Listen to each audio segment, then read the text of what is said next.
Alright, welcome to the last part of my FMC technique tutorials.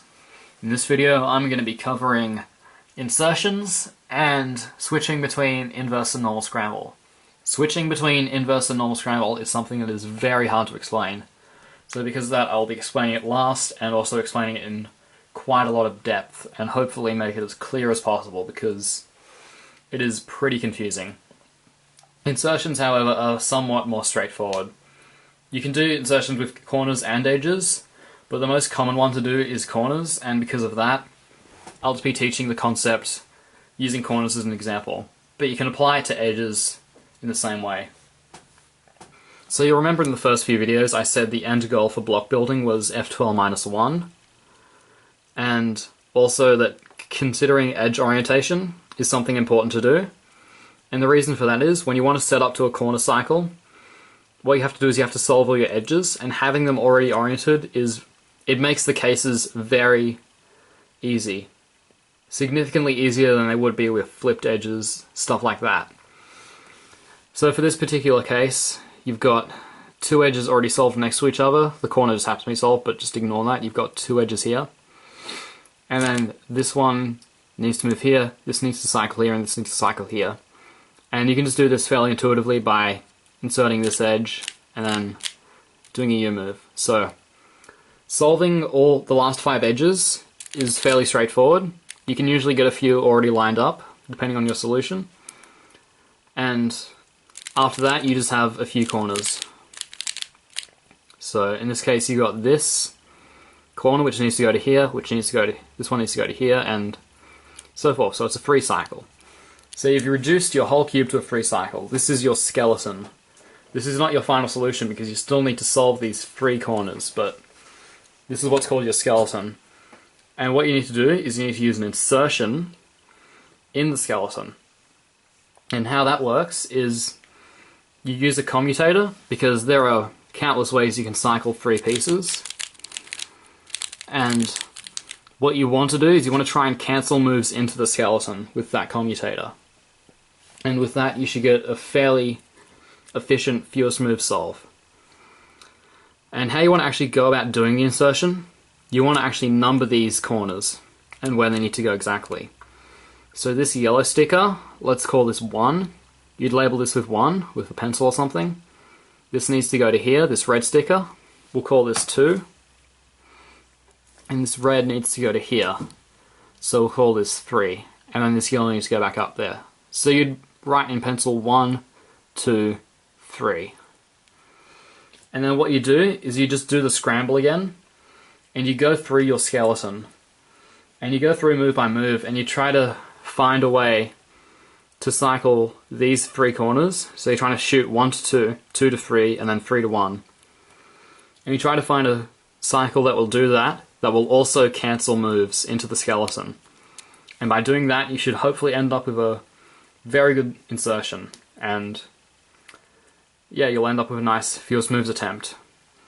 So that's how insertions work. They don't just apply to free corners. This just happens to be the most convenient case to explain. You can also get it with 4 corners or 5 corners, and what you do there is you just do 2 insertions, 2 free cycles, and in the first free cycle you just reduce it to another free cycle. You can also do it with 2 twisted corners, where you just involve the 2 twisted corners in the first free cycle, and then the next one is another free cycle.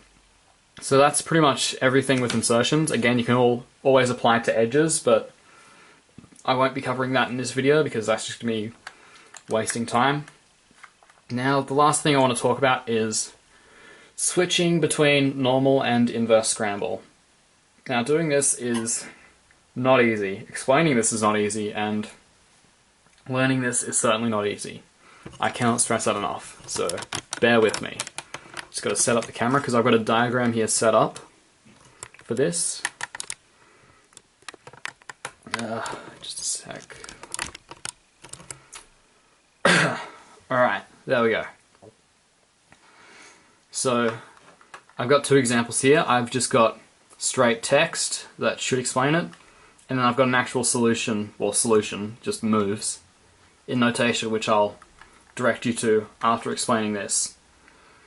So for starters, let's say we have a scramble. So we do the scramble, and then we go and do block 1. This little righty arrow, it means we're going from Scramble to doing a solution to a particular block, which we'll call block 1.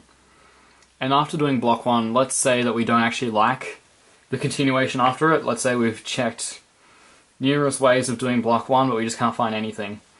So what we want to do is we want to switch. And how we switch is we invert block 1. So we've got invert of block 1. We do the inverse of the scramble, so we've got inverse scramble. And you go and do block 2, because maybe doing that gives you a better block.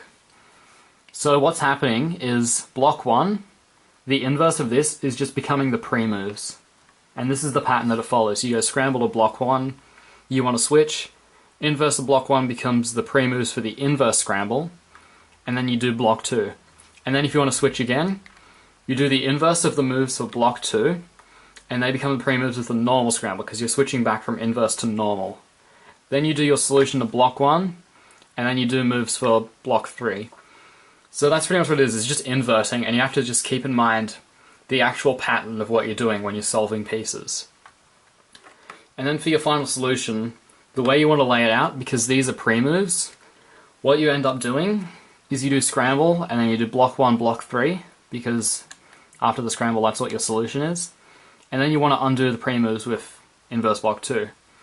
The way that works with actual notation, because this way I find it hard to explain, but with actual moves it's a lot easier. So we're going to assume RU F2D prime is on the normal scramble, and then when you switch, you find that L2 F prime R solves something nice, and then you switch again, and then F2 R2 B L prime finishes off the blocks. And then you want to write all that out. So what you do, since RU F2D prime, this line here, this was done on the normal scramble, and then when you switch twice, you get back to normal scramble, because there's 2 switches there. F2 R2 B L prime. So what you write out here is RU F2 D prime, and F2 R2 B L prime. That's everything that was done on normal. And then you also want to take into account the pieces that were done on inverse. Well, not the pieces, the moves. So you do the inverse of what you did here, which is L2 F prime R.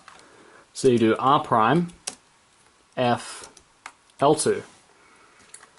That's how switching between normal and inverse works. The reason for doing this is just to find better blocks to build, because sometimes no matter how much you modify a solution on the normal scramble, you just can't get anything. So that's how that all works. Thanks for watching, and I'll see you in my example solve video, which should be coming out fairly soon.